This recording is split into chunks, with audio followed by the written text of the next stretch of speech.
Welcome, everybody, to the Hot Takes Happy Hour. I'm Elise Labott with Cosmopolitics, and I have my Um, ride or die, Danny Pletka from What the Hell is Going On. Welcome back. Welcome back, everybody. My glasses are still reflecting. Sorry, Veronique. But I'm we still do not. have better Wi Fi this time. We do, and I'm still not drinking. I'm drinking water because I've still got this heinous spring flu thingy that went around back to back. So I'm being really careful. But please do try the really nice cocktail recipe that I sent around earlier today when I sent the time change. I make it for Stephen. I don't actually drink bourbon, so it's a little I bit of a like a lie. bourbon. I like a bourbon. It's really good. I have a sip of it, but it's really nice and sort of warm. And if you have a smoker, and I put a link to the Amazon smoker that I bought, it really works. It works well. It makes you feel like one of those very hipster bartender types in New York who's all handsome and interesting. So Mmm, hey, you try it. Let likey us know that. whether you like it or not. What are we talking about, Elise? Well, I think we have to talk about the President Trump's magical mystery tour to the Middle East. Yes.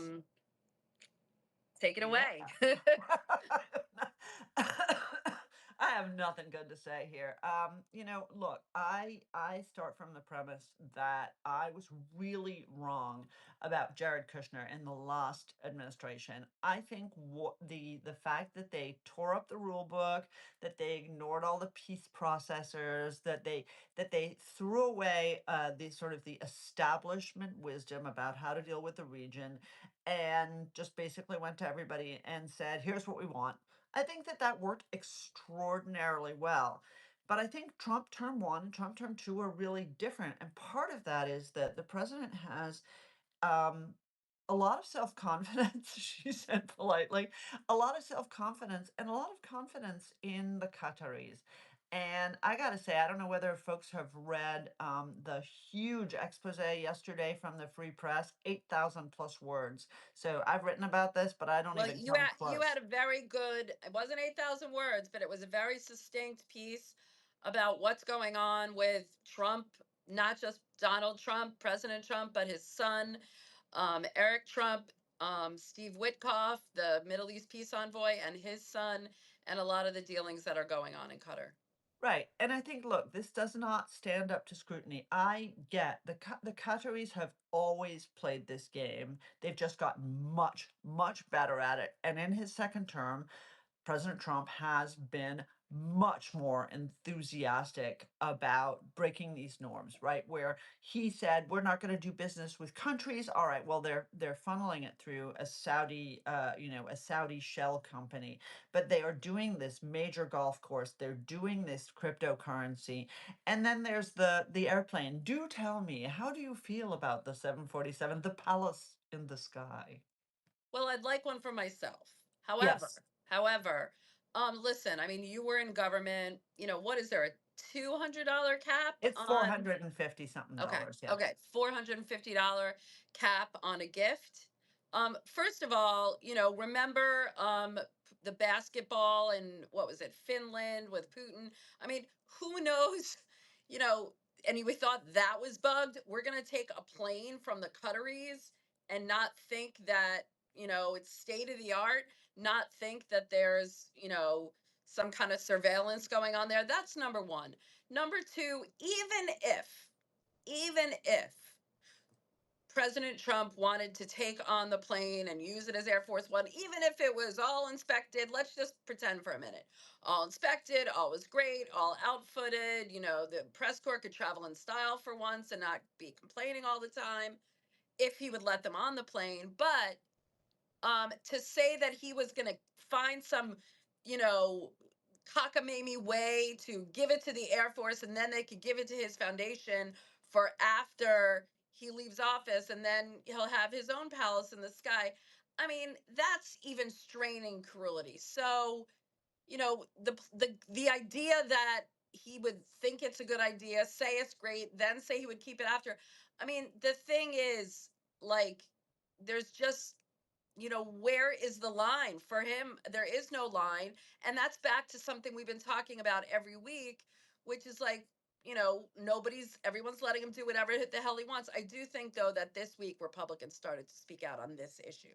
I agree with you. So I want to ask you the question that my podcast co-host, Washington Post columnist Mark Thiessen, asked in his piece about this today, which is, if this plane came from Australia, what would you think? I'd also think I would think it's a little bit better. I mean, look, the French gave us the Statue of Liberty, but I would still have an issue. I would still have an issue with the idea that it's Air Force One and that the president is going to be using it. But the idea that it is coming from Qatar, and I want to get into the wider issue of the investments and all that and America being for sale in a minute. But the Qatar thing itself is just really kind of cringy. Yeah. Okay. So for me, this is about Qatar. Okay. We wouldn't take a plane like this from China. You can There's no strain. difference between Qatar and China on this issue, in my point, in my I, opinion. I think actually Qatar is responsible for the death of American citizens. What are you talking about? The Chinese, the Chinese haven't crossed that line in the last few decades, but the Qataris have. You can strain the law, and I think it is a strain to the law, and argue that it's okay to accept it. You can strain the law and suggest that other presidential libraries have been given Air Force One, the Air Force helicopter, Marine One, which they have. The Reagan Library has Air Force One after it was retired, and it was given to him by the Bush administration, but not for his personal use. It's a museum piece. The problem here is Qatar. The problem here is Qatar. And you know something, Elise? Their success at buying Washington is not just a Republican problem. Last year, I was talking to a friend who was in the Biden administration, and they said to me, "Oh, yeah, Qatar is one of President Biden's absolute favorite countries in the Middle East, really has confidence in them, loves to work with them." Now, set aside whether Joe Biden was there at all or not, the reality is Democrats and Republicans have given Qatar a pass. I think Qatar is basically a state sponsor of terrorism. I want to read you something that I read on LinkedIn today. It was by Kevin Barron, who you might know used to be Sure, I know, with Kevin. Defense One. Yeah. Um, he said that the gift is deserves all the scrutiny for the idea of security and political reasons, but he said that the hyping of it is incomplete and frankly outdated. Qatar is a crossroads from country for many countries' interests, from Gaza to Georgetown. Hosted the World Cup, sponsors Formula One, making huge efforts to change its image and relationship and improve way of life at the region. It's also the same Qatar that U.S. military and intelligence leaders from liberal and conservative administrations have relied on for counterterrorism and hostage operations. You I know, would they never want to cast aspersions on a fellow human being, if they I'm weren't. just saying they do have good PR in Washington, put it that way. They they um they really have been everywhere, and they're very aggressive now in taking on people who disagree with them. So it's really, hey God, it's really a problematic thing. Let's talk Let about Iran quickly before we well, leave the no, region. I want to talk about the wider idea and get back to what you were saying is I'm not, kind of opposed to shaking up this, sclerotic foreign policy establishment, but this, watching Trump kind of accept these, hundreds of millions of, close to a billion in total between Saudi Arabia, Qatar, and the UAE off to the highest bidder, is That's it not does fair. That's what not fair, Elise. okay. That sort of icky commercial diplomacy is a thing, and it's always been a thing. The Democratic presidents go to the Gulf and they announce big Boeing I'm buys. not.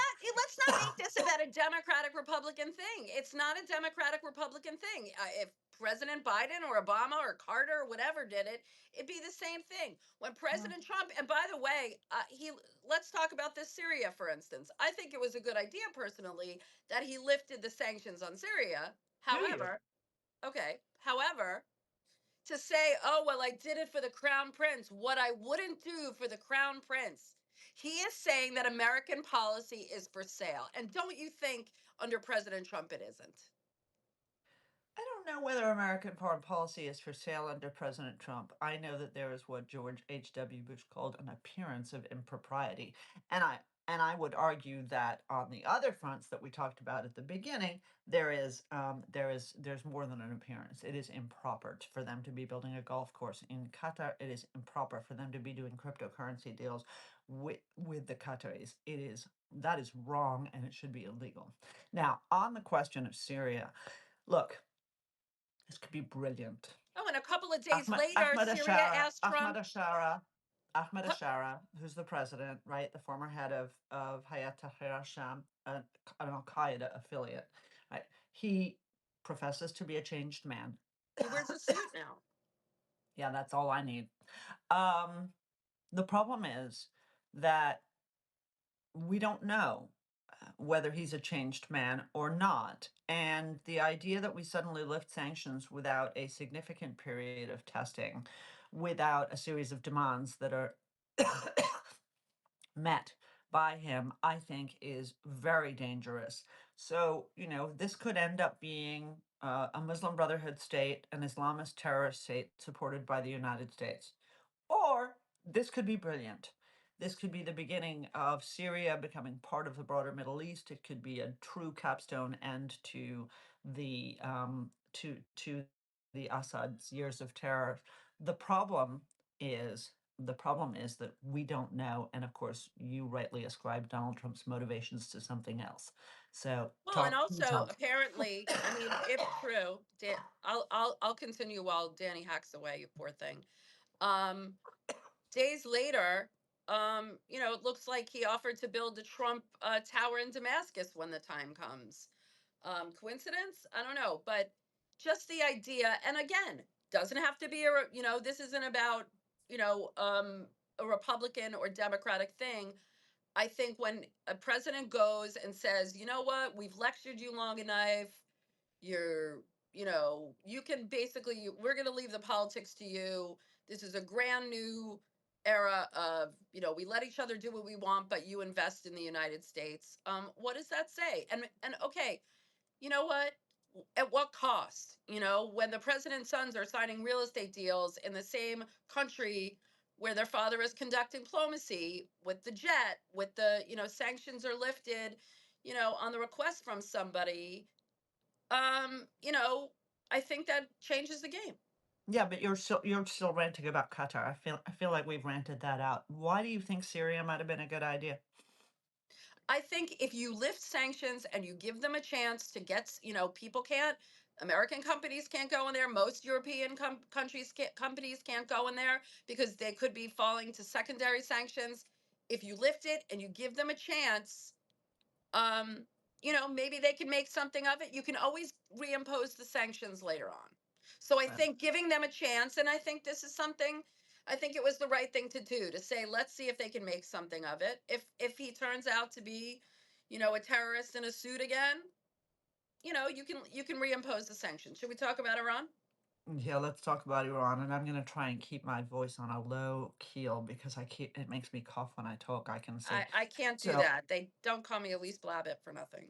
So I had never heard that. in school, I mean, just between you, me, and the hundreds of people that we have online right now. Yeah, and all of the thousands who then listen to it afterwards. Yes, Elise Blabett, here she is, folks. So Iran. So I think we don't have a good sense of what's going on. I know that the president is hyper confident about the prospect of a deal with the Iranians. He has said that they cannot enrich. The Iranians are saying, well, we could agree to enrich only to the limit allowed by the International Atomic Energy Agency. That's crap. The ability is the ability is the ability. Either they're enriching or they're not enriching. And any expert on this will tell you that the fact that we were lied to by the Obama administration and there was a pretense that we could have anywhere, anytime inspections that would stop them from enriching at a higher level is just garbage. The answer is they cannot enrich. No, period. End of story. And the president has said that, but he's also said other stuff. The problem for me is exactly the one you and I have discussed every single week. It is that Steve Witkoff doesn't know what he's doing. That Michael Anton, who is the lead at the State Department, also has no background in this space. I don't care. Put a political person in there. Put somebody who the president But trusts, but someone who bring know, along. but someone who knows, bring along nuclear experts. I mean, Right. This is what, I would like them to have folks from the IAEA. I would like to have them to have folks. And they did have a bunch of non-pro people in the first Trump administration. I'm very nervous about this. I know that the Israelis are very nervous about this. And we're just going to have to watch this space. The problem is, I think that the president could get taken for a ride by the Iranians. They're very good at what they do. And I think they found a mark in Steve Witkoff. So we'll see what happens. I want to talk about Turkey and Ukraine, Russia before we get away from foreign policy stuff too. go for it. So I really haven't got a single damn good thing to say about the Trump administration this week, and I usually do on immigration and other stuff. I'm pretty enthusiastic about them. Anti-Semitism, the same thing. I'm pretty enthusiastic about them. On this Ukraine stuff, I'm really glad that Donald Trump has finally figured out that the Russians are playing for time, that all they want to do is keep taking pieces of Ukraine and negotiate from a better position.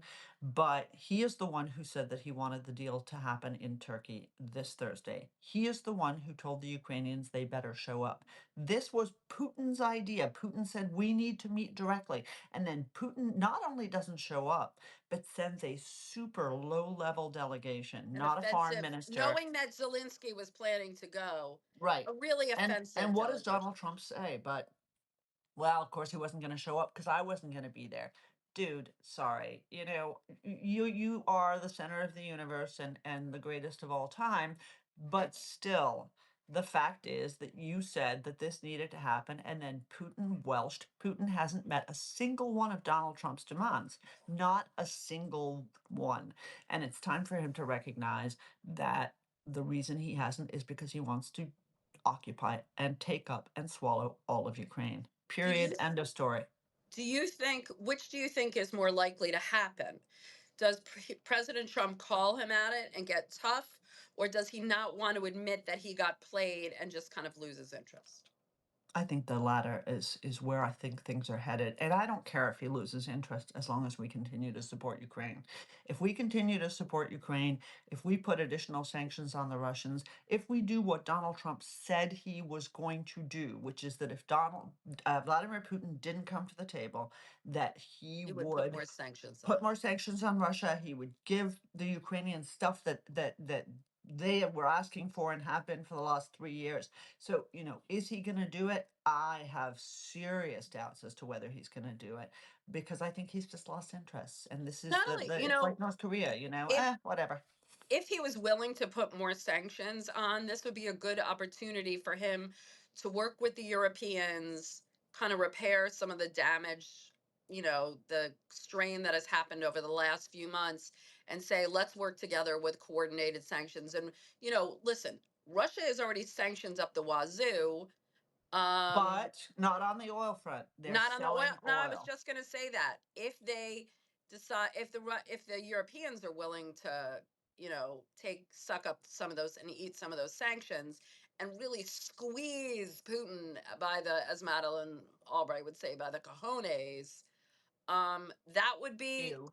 th- that would be that would be killing two birds with one stone. It would be the U.S. kind of working again with the Europeans, and it would, it would make Putin feel the heat, knowing that he'd have to, make some concessions and also help Ukraine. Yeah. Yes to all of that. That would be good. That's All my of that would favorite be thing excellent. when Danny So, says yes. yes, thank you. Mwah. So, Lindsey Graham, who goes back and forth as one of my favorite senators, Lindsey Graham has a terrific Russia sanctions bill. Ruthless, brutal, no loopholes. It is, sorry, guys. It's got more than 70 co sponsors in the Senate. That's fantastic. That's a super majority. Problem is the House. House lead is a great member of Congress, moderate Republican named Mark Fitzpatrick, who I like a lot, but I think I just got his first name wrong. Sorry, dude. Um, but that's not going to get it past the House. And so, what I'm looking at is the possibility that Donald Trump doesn't do something about Russia sanctions, the House of Representatives and the Senate does something. It would be nice, as these members of Congress are all waking up, no, don't take the plane from Qatar. No, don't do that. No, don't do that. That they also decided to retake control of Russia policy, as they did in the first Trump term, to huge effect, right? Congressmen, senators were great on this. Bipartisan. They made Trump do it. He imposed really great sanctions on Russia in 2018 and 2019, and it would be great to see them tighten the screws because Putin needs to understand this cannot continue. Um, is Johnson gonna, Mike Johnson kind of goes whichever way the wind blows. So, I if don't think Trump that's were to, fair to Mike Johnson. okay. I like him a lot. I think he's very solid on Ukraine. I think he's a very good speaker. He has an unbelievably awful caucus, and so did Nancy Pelosi. Look, She did. when you have a razor thin, and I mean I remember the stories about Pelosi standing and railing against the squad and how much she couldn't stand them and couldn't stand working with them. Johnson has exactly the same problem, and in this modern age, we now have these extraordinarily closely divided Well, the difference houses of between representatives. the difference is that, these people, um, that they say they support the president, but they're not really willing to help carry out his agenda. Well, again, they're willing to help carry out his agenda, but they don't want to tangle with him when he opposes them. And this is the difficulty. And look, we have an entire ecosphere that's very, very meaningful out there, whether it's podcasters or it's alt media, and it's the crazy town Marjorie Taylor Greene and her Jewish space lasers, and real people have to deal with that. They have to deal with it in elections. They have to deal with it in being primaried, and just like the Democrats are now trying to offload their number two, David Hogg, for actually wanting to spend his super PAC money challenging incumbent Democrats, the Republicans have serious problems on this front as well, which is Oh, that come on. I people are mean, look always at all the looking for their people that back. if they don't support the president's agenda, they're gonna, or anything. If they say anything negative, if they even go along and support areas where the president wants to cooperate with Democrats, then they want to primary them. Why the hell are people working against their own agenda? I just don't understand. Well, this is the problem in the House of Representatives and in the Senate. This is the problem in Washington, and it's a bigger problem on both. It's Yeah, huge on it's both sides gross. of the aisle, right?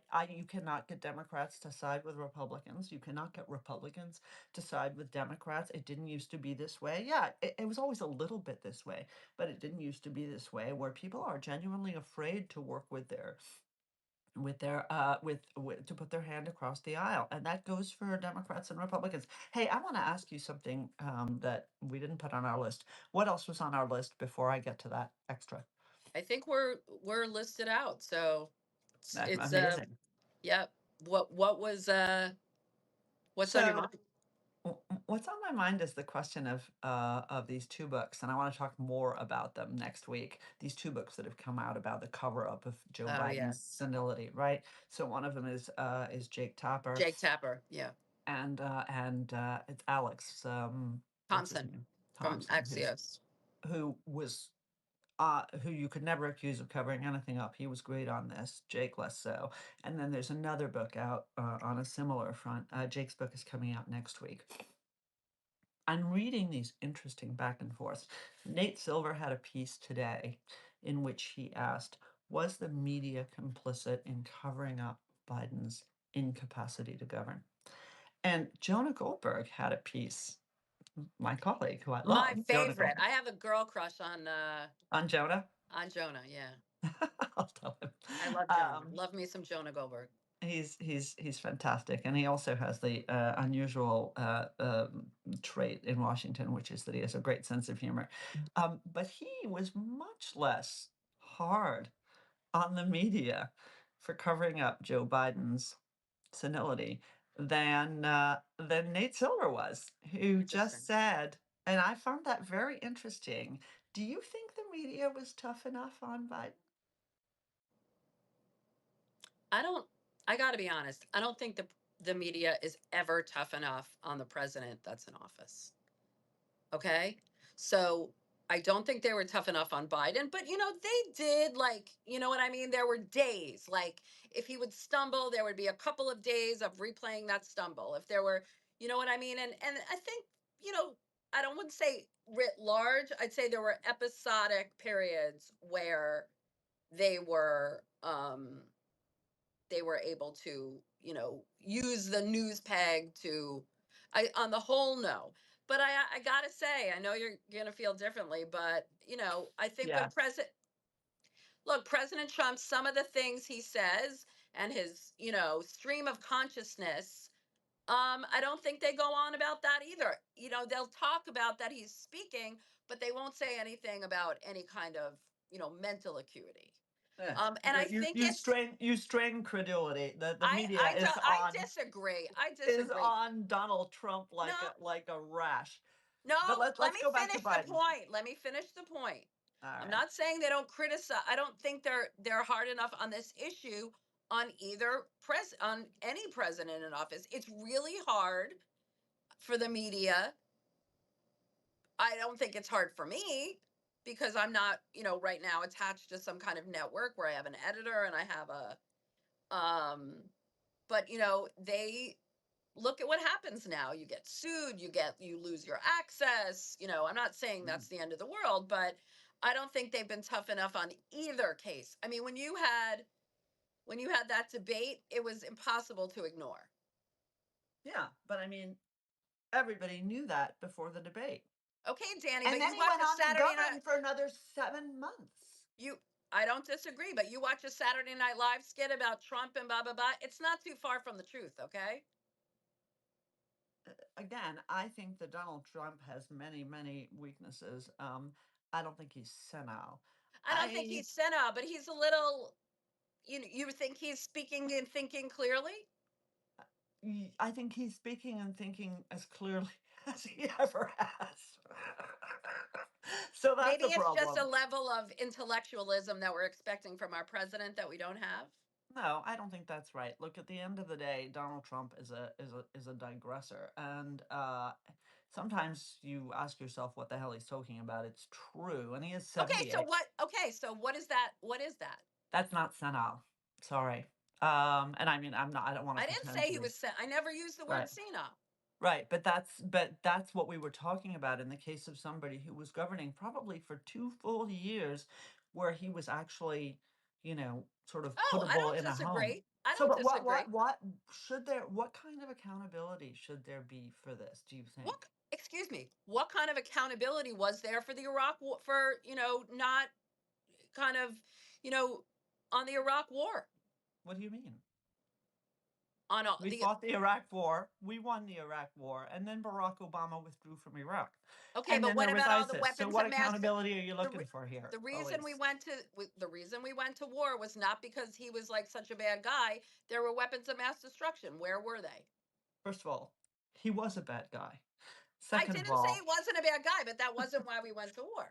I have a great documentary series coming out on this. I will share it with you, and then you Please can do. learn about why it was that we went to war in Iraq. Um, it's only taken us 2 years, AEI, but it should be coming out soon, and that's pretty interesting. So yeah, we disagree about this one, But the but answer is accountability, but were Elise, accountability for going to war. You can say yes, you can say no, you can agree, you can disagree. And having a president who is not mentally competent to hold the nuclear football are two very different can I things. tell you what really bothers me about these books coming out Mm. is that the sources and that these books are being written. I mean, I haven't read them yet, but any of the excerpts that are coming out, all by anonymous sources. So I gather that the second book, and I can't remember who wrote it, is much more anonymous sources, and that Jake's actually is much more. At Jake and Alex have many more people on the record. But look, I mean, that's Washington, you know. You can have anonymous sources, or you can have Bob Woodward, who puts words in people's mouths that they didn't utter. True. At the end of the day, this is going to be a huge bestseller. But I got to say, when I see states starting to put an age limit on their elected Oh, officials, I think that's right. I hate I to think say it's it. right too. I I think think there are there should people. be. I think there should be certain requirements other than age. I think that there should be certain requirements that you need a certain amount of knowledge about the US law and the US Constitution. I'm not saying you need a law degree, but there be a mental fitness test. Let me ask you. Well, again, you know, mental fitness tests. You remember the reports from Biden's doctors. Mental fitness tests are in the eyes of the beholder and can be massaged. I think the bottom line is, while there are tons and tons of people, there are people who are 90 and amazing, totally on their game, totally compos mentis. We You had know, Kissinger at his like 100th birthday, like a few weeks before his death. He was a and little frail, he was frail, he as was sharp as a slow, tack. but he was as sharp as he ever was, and he didn't, and he knew who George Clooney was. I think that's the answer. I think it probably would require a constitutional amendment, but you and I are going over. Thank God you and I are so young that We are, thank God. we can just say all of these things. All right, I want show to your new thank swag Eric. I want to thank Eric Weisbrau for my Cosmopolitics shaker. It'll be full of something yummy next week. next week. Danny, Next good to week have I'm you back. back. And have a good week, everybody. Don't forget to send us, what do you want to hear about? Things from the week that you want us to talk about. And put your comments in the chat below and look forward to seeing you next week. And sorry for the time change. We'll be back at our usual bat time, bat station, bat channel, bat all of it. Old bats. next Young bats. next week. Take care, everyone. Bye.